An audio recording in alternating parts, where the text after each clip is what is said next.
И така, здравейте, приятели! Днес ще правим ревю на ето тези двете родилки. Тази вече, както я виждате, тя си е такава. Комплекта си, това е родилка на Марина, на марката Марина.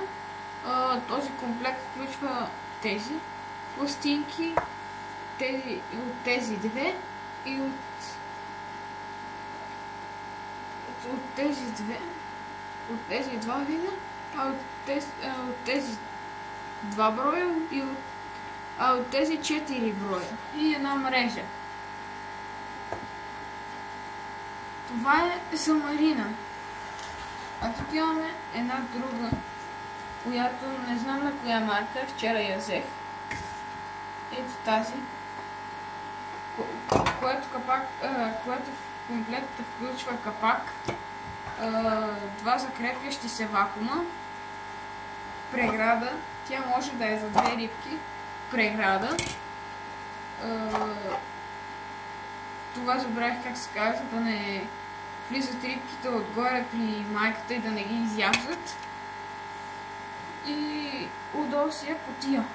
Днес ги пуснах в родилния аквариум. Във втора част, в другия видеоклип ще ви покажа аквариумите, как са станали. Имаме и нови попълнения, нови рибки.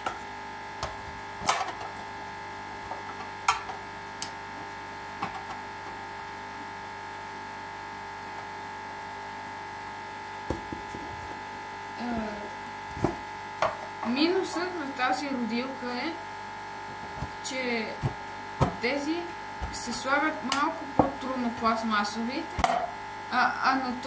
на този минусите са, че тези се изкарват много лесно и мрежата се изкарва и малките рибки могат да избягат в големия аквариум и в общия аквариум и да ги изядат. Пробвал съм и двата вида, но по-доволен съм от този вид, защото аз ги слагам в отделен аквариум и искам рибките, като се родят, да слязат тук долу и през тези малки отворчета долу, ако могат да излязат долу в другия аквариум. Но за тези, които искат да са си в общия аквариум, препоръчвам повече това. Защото това е с мрежа и няма как да избягат. Но комплекта не включва капак и трябва да сте внимателни, за да не се откачи мрежата. И тук поставката ми е един 300 ватов нагревател на някаква на някаква китайска марка. И аз знам. Такъв взехме за 300 литровия, който не може да му смогне много добре, много ясно.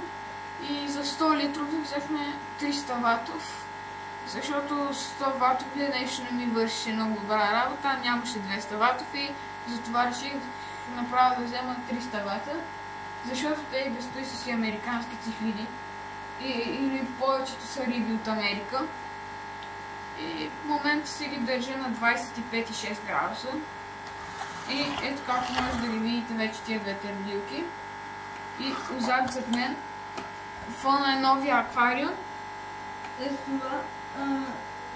В другия видеоклип, който ще кача, ще ги видите общо взето как са станали всичките. И двата клипа ще ги кача на един ден, но не знам кога ще ги кача.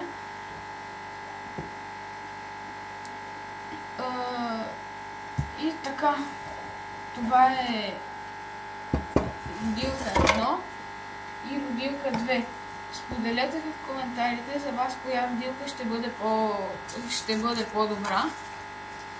Това е 1, това е 2. Ако сте като мене с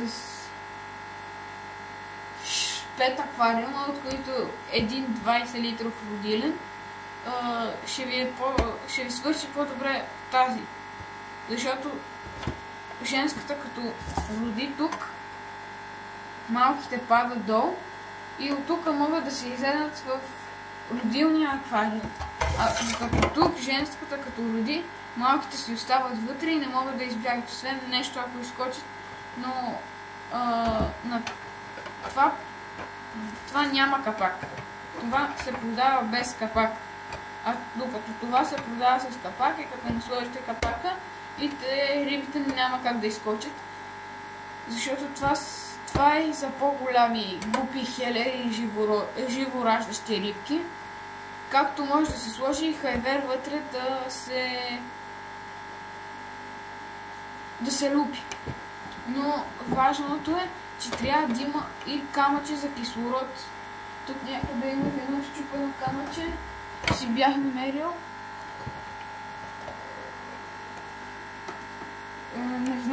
Не знае къде е. Всъщност съм с два такива нагревателя на 100 литровия и на 300 литровия. Общо взето на всичките ми аквариуми са тези нагреватели. Само на морския е Собо и на 20 литровия пак е Собо. Защото мислех да взема 100 вата от Собо, който миналия път ми беше на Собо 100 вата. За 100 литрови аквариум ми върши доста добра работа. И да, това са родилките. Сега да ги дръпнем настрани и така.